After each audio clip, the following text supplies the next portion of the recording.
ಈಗ ಇವಾಗ ಆನ್ ಆಯಿತು ಇಲ್ಲ ಅವಾಗ ಆಫ್ ಅವರ್ದೇ ಉಂಟು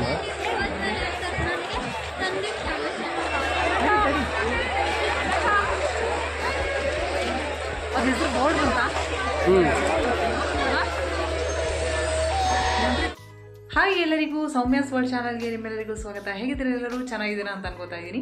ಇಷ್ಟೊತ್ತಲ್ಲಿ ವ್ಲಾಗ್ ಶುರು ಮಾಡ್ತಾ ಇದ್ದೀನಿ. ಟೈಮ್ ತೋರಿಸ್ತೀನಿ ನಿಮಗೆ ಎಷ್ಟಾಗಿದೆ ಅಂತ.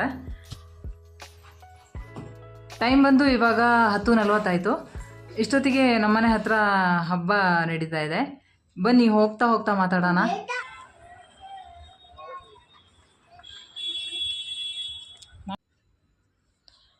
ನಮ್ಮನೆ ಹತ್ರ ಇರುವಂತಹ ಬಸವನಗುಡಿ ಹಬ್ಬಕ್ಕೆ ಹೋಗ್ತಾ ಇದ್ದೀನಿ. ಕಡಲೆಕಾಯಿ ಪರಿಚಯ ಇದೆ. ನನ್ನ ವಿಡಿಯೋ ನಿಮಗೆ ಇಷ್ಟ ಆಗ್ತಾ ಇದ್ದರೆ ಲೈಕ್ ಮಾಡಿ, ಶೇರ್ ಮಾಡಿ, ಕಮೆಂಟ್ ಮಾಡಿ, ಸಬ್ಸ್ಕ್ರೈಬ್ ಮಾಡ್ಕೊಳ್ಳಿ. ಪಕ್ಕದಲ್ಲಿರೋ ಬೆಲ್ ಐಕಾನ್ನ ಪ್ರೆಸ್ ಮಾಡಿ. ವಿಡಿಯೋನ ಶುರು ಮಾಡ್ತಾ ಇದ್ದೀನಿ. ಬನ್ನಿ ನನ್ನ ಜೊತೆನೇ ಹಬ್ಬದಲ್ಲಿ ಏನೆಲ್ಲ ಬಂದಿದೆ ಅಂತ ನಿಮಗೂ ಕೂಡ ತೋರಿಸ್ತೀನಿ. ಮೊದಲಿಗೆಲ್ಲ ಅಂದರೆ ತುಂಬ ವರ್ಷ ಅಂದರೆ ಕೊರೋನಾ ಬರೋದಕ್ಕಿಂತ ಮುಂಚೆ ಒಂದು 12 ಗಂಟೆ ಅಷ್ಟೋ ತನಕನೂ ಇರ್ತಿತ್ತು. ಯಾಕೆಂದರೆ ನಾನು 12 ಗಂಟೆ ತನಕ ಹೋಗಿದ್ದೀನಿ ಹಬ್ಬಕ್ಕೆ. ಅವಾಗೆಲ್ಲ ಇರ್ತಾಯಿತ್ತು ಇದೆಲ್ಲ, ಎಲ್ಲನೂ ಅಂಗಡಿಯೆಲ್ಲ ಓಪನ್ ಮಾಡ್ಕೊಂಡ್ಬಿಟ್ಟು ಎಲ್ಲ ಮಾರೋರೆಲ್ಲ ಮಾರ್ತಾಯಿದ್ರು. ಆದರೆ ಇವಾಗ 11 o'clockಗೆಲ್ಲ ಕ್ಲೋಸ್ ಮಾಡಬೇಕು ಅಂತ ಪೊಲೀಸ್ನವರೆಲ್ಲರೂ ಹೇಳ್ತಾರೆ. ಅದಕ್ಕೆ ಎಲ್ಲರೂ ಕ್ಲೋಸ್ ಮಾಡಿಸ್ತಾ ಇರ್ತಾರೆ. 10:30 ಆಗಿತ್ತು ಹೋಗಬೇಕಾದ್ರೇ. ಸ್ವಲ್ಪ ಜನನೂ ಕೂಡ ಕಡಿಮೆ ಆಗ್ತಾರೆ ಅಂತ ಅಂದ್ಕೊಂಡಿದ್ದೆ. ಜನನೂ ನೀವು ನೋಡ್ತಾ ಇರ್ಬೋದು, ಅಷ್ಟೊಂದೇನು ಇರಲಿಲ್ಲ. ಆದರೂ ಕೂಡ ಹೋಗೋದಕ್ಕೆ ಸ್ವಲ್ಪ ಕಷ್ಟ ಆಗ್ತಾಯಿತ್ತು, ಆಚೆ ಈಚೆ ಪಾಸಾಗೋದಕ್ಕೆ. ನಾವು ಎಂಜಾಯ್ಮೆಂಟ್ ಅಂತೂ ತುಂಬ ಚೆನ್ನಾಗಿ ಮಾಡ್ತೀವಿ. ಯಾಕೆಂದರೆ ನಮಗೆ ಈ ಥರದ ಹಬ್ಬಗಳ ಕಾಣಲಿಕ್ಕೆ ಸಿಗೋದು ತುಂಬ ಕಡಿಮೆ. ಊರಿಗೆ ಹೋದರೆ ಜಾತ್ರೆಗಳು, ದೀಪೋತ್ಸವ ಅದೆಲ್ಲ ಸಿಗುತ್ತೆ. ಆದರೆ ಇಲ್ಲಿ ಆ ಥರದ್ದೇನೋ ಅಷ್ಟೊಂದು ನನಗೆ ಪರ್ಸ್ನಲಾಗಿ ಗೊತ್ತಿಲ್ಲ ಅಷ್ಟಾಗಿ. ನನಗೆ ನಮ್ಮನೆ ನಿಯರೆಸ್ಟ್ ಇರುವಂತಹ ಇದೊಂದು ಹಬ್ಬ ತುಂಬ ಚೆನ್ನಾಗಿ ಗೊತ್ತು. ಹಾಗಾಗಿ ಇದೊಂದು ಎಂಜಾಯ್ಮೆಂಟ್ ಮಾಡೋ ಒಂದು ಟೈಮ್, ಒಂದು ವಾರ ತುಂಬ ಚೆನ್ನಾಗಿ ನಡೆಯುತ್ತೆ. ಆ ವರ್ಷದ ಬಸವನಗುಡಿ ಹಬ್ಬಕ್ಕೆ ಹೋಲಿಸಿದ್ರೆ ಈ ಸಲ ಬಸವನಗುಡಿ ಹಬ್ಬದಲ್ಲಿ ಅಂಗಡಿಗಳು ತುಂಬ ಜಾಸ್ತಿ ಬಂದಿತ್ತು. ಅಂಗಡಿಗಳು ಹೇಗೆ ಜಾಸ್ತಿ ಬಂದಿತ್ತು ಅಂದರೂ ಕೂಡ ಜನನೂ ಕೂಡ ಅಷ್ಟೇನು ಕಡಿಮೆ ಏನೂ ಇರಲಿಲ್ಲ.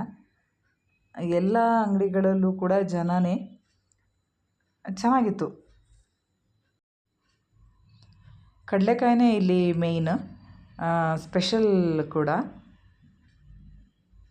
ಕಡಲೆಕಾಯಿ ವೆರೈಟೀಸ್ ಆಫ್ ಕಡಲೆಕಾಯಿ ಬಂದಿತ್ತು.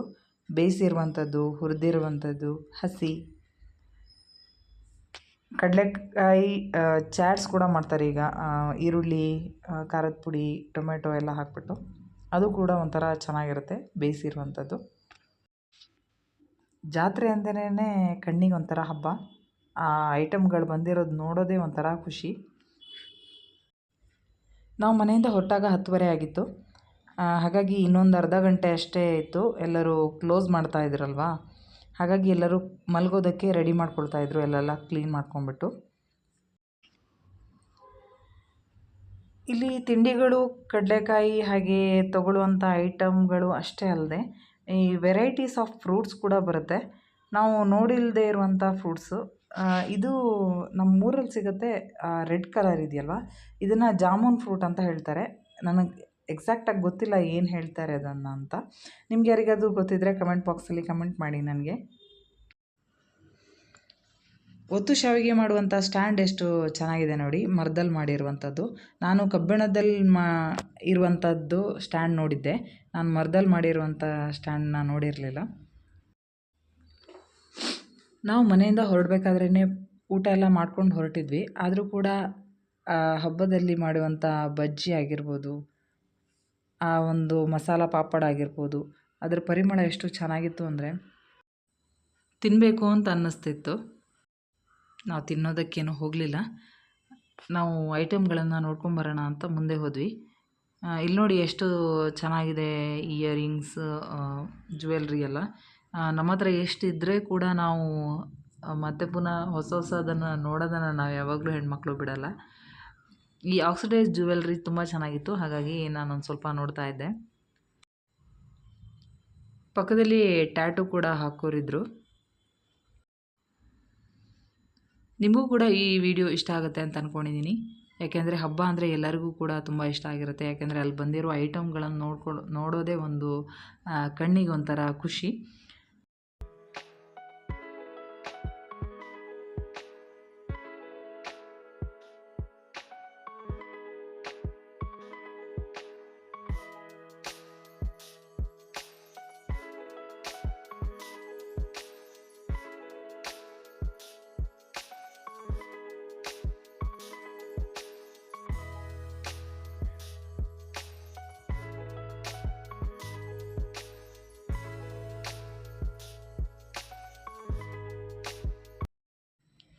ವೆರೈಟೀಸ್ ಆಫ್ ಮಾಸ್ಕ್ ಬಂದಿತ್ತಲ್ಲ, ಹಾಗಾಗಿ ಮಾಸ್ಕ್ಗಳನ್ನೆಲ್ಲ ಹಾಕ್ಕೊಂಡು ಮಕ್ಕಳು ಫೋಟೋನೆಲ್ಲ ತೆಗೆದುಕೊಳ್ತಾ ಇದ್ರು. ಎಲ್ಲರೂ ಕೂಡ ಹಬ್ಬವನ್ನು ಅವರವ್ರದ್ದೇ ರೀತಿಯಲ್ಲಿ ಎಂಜಾಯ್ಮೆಂಟ್ ಮಾಡ್ತಾಯಿದ್ರು. ಶೋಪೀಸ್ ಐಟಮ್ ಎಲ್ಲ ತುಂಬ ಚೆನ್ನಾಗಿ ಬಂದಿತ್ತು. ಬುದ್ಧಂದ ಮುಖ ಇದೆಯಲ್ಲ, ಅದು ತುಂಬ ಚೆನ್ನಾಗಿತ್ತು. ಹಾಗೆ ಬುದ್ಧಂದು ಮೂರ್ತಿ ಕೂಡ ತುಂಬ ಚೆನ್ನಾಗಿತ್ತು. ಕೃಷ್ಣ ಆಗಿರ್ಬೋದು, ಗಣಪತಿ ಆಗಿರ್ಬೋದು, ಎಲ್ಲವೂ ಕೂಡ ತುಂಬಾ ಚೆನ್ನಾಗಿ ಬಂದಿತ್ತು. ಜಾತ್ರೆ ಆ ಗಲಾಟೆ ಸೌಂಡು ಇಲ್ದಿದ್ರೆ ಜಾತ್ರೆ ಅಂತ ಅನಿಸಲ್ಲ. ನಾನು ಎಂಜಾಯ್ ಮಾಡಿದ್ದೀನಿ. ನೀವು ಕೂಡ ನನ್ನ ವಿಡಿಯೋ ನೋಡಿ ಎಂಜಾಯ್ ಮಾಡಿ.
काय नुंडी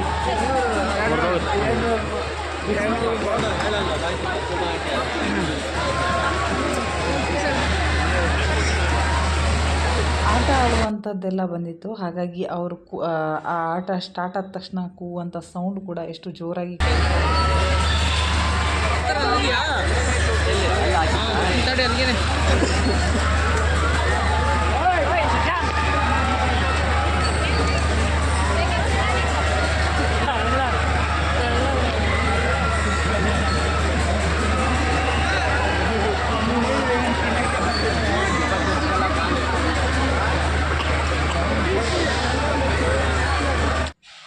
ನನಗೆ ಲೈಟಿಂಗ್ಸ್ ಎಲ್ಲ ನೋಡೋದಂದರೆ ತುಂಬ ಇಷ್ಟ. ಈ ಲೈಟಿಂಗ್ಸ್ ಎಷ್ಟು ಚೆನ್ನಾಗಿ ಮಾಡಿದರು. ಹೋದ ವರ್ಷಕ್ಕಿಂತ ಈ ವರ್ಷ ತುಂಬ ಚೆನ್ನಾಗೇ ಕಾಣಿಸ್ತಿದೆ. ಪ್ರತಿ ವರ್ಷವೂ ವೆರೈಟೀಸ್ ಆಫ್ ಲೈಟಿಂಗ್ಸನ್ನು ಮಾಡ್ತಾರೆ. ಈ ವರ್ಷವೂ ಕೂಡ ಬೇರೆ ಥರನೇ ಲೈಟಿಂಗ್ಸ್ ಮಾಡಿದರು. ನಾವು ಹೆಣ್ಮಕ್ಳಿಗಂತೂ ತುಂಬಾ ಐಟಮ್ ಬಂದಿತ್ತು. ಬಳೆ, ಕಿವಿದು, ಅದು ಹೇಳೋದಕ್ಕೆ ಆಗಲ್ಲ, ಅಷ್ಟೊಂದು ಐಟಮ್ ಬಂದಿತ್ತು. ಹೋದ ಸಲಕ್ಕಿಂತ ಈ ವರ್ಷ ಇನ್ನೂ ಜಾಸ್ತಿ ಅಂಗಡಿಗಳನ್ನೆಲ್ಲ ಹಾಕ್ಕೊಂಡಿದ್ರು. 9 o'clock ದೇವಸ್ಥಾನ ಕ್ಲೋಸ್ ಮಾಡಿದರು. ದೇವಸ್ಥಾನ ಓಪನ್ ಏನೂ ಇರಲಿಲ್ಲ. ಆದರೆ ಜಾತ್ರೆ ಮಾತ್ರ 11-11:30 ತನಕ ಇತ್ತು. ಜನನೂ ಕೂಡ ಹಾಗೇ ಇದ್ದರು. 11:30 ಆಗಿದ್ದೇ ಗೊತ್ತಾಗಲಿಲ್ಲ. 10:00 ಹೋಗಿದ್ವಿ. 11:30 ಆಗಿದ್ದೇ ಗೊತ್ತಾಗಲಿಲ್ಲ ನಮಗೆ. ದೇವಸ್ಥಾನನ ಎಷ್ಟು ಚೆನ್ನಾಗಿ ಲೈಟಿಂಗ್ಸಲ್ಲಿ ಅಲಂಕಾರ ಮಾಡಿದ್ದಾರೆ.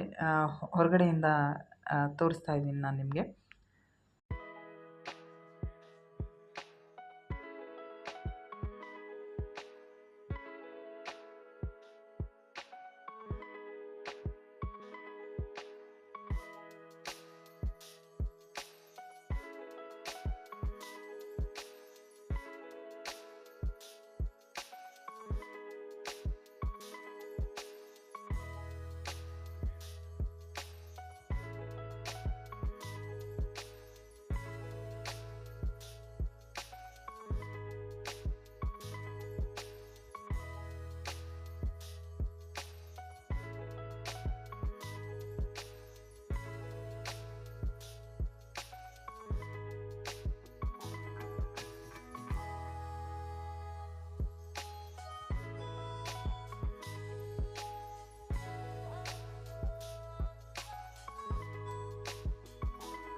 ಇನ್ನು ನಾಳೆ ನಾಡಿದ್ದೆಲ್ಲ ಹಬ್ಬ ಇದೆ.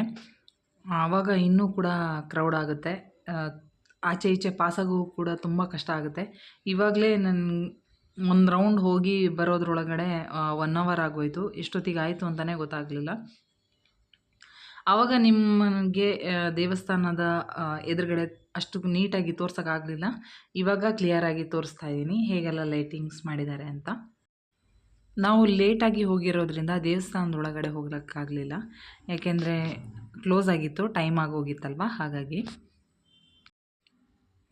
ದೇವಸ್ಥಾನದ ಎದುರುಗಡೆ ಎಷ್ಟು ನೀಟಾಗಿ ಗ್ರಿಲ್ಗಳನ್ನೆಲ್ಲ ಹಾಕಿ ದೇವಸ್ಥಾನದ ಒಳಗಡೆ ಹೋಗುವವರಿಗೆ ಹಾಗೆ ದೇವಸ್ಥಾನದ ಹೊರಗಡೆ ಬರುವವರಿಗೆ ಎಷ್ಟು ನೀಟಾಗಿ ಬರೋದಕ್ಕೆ ಅರೇಂಜ್ಮೆಂಟನ್ನು ಮಾಡಿದರು.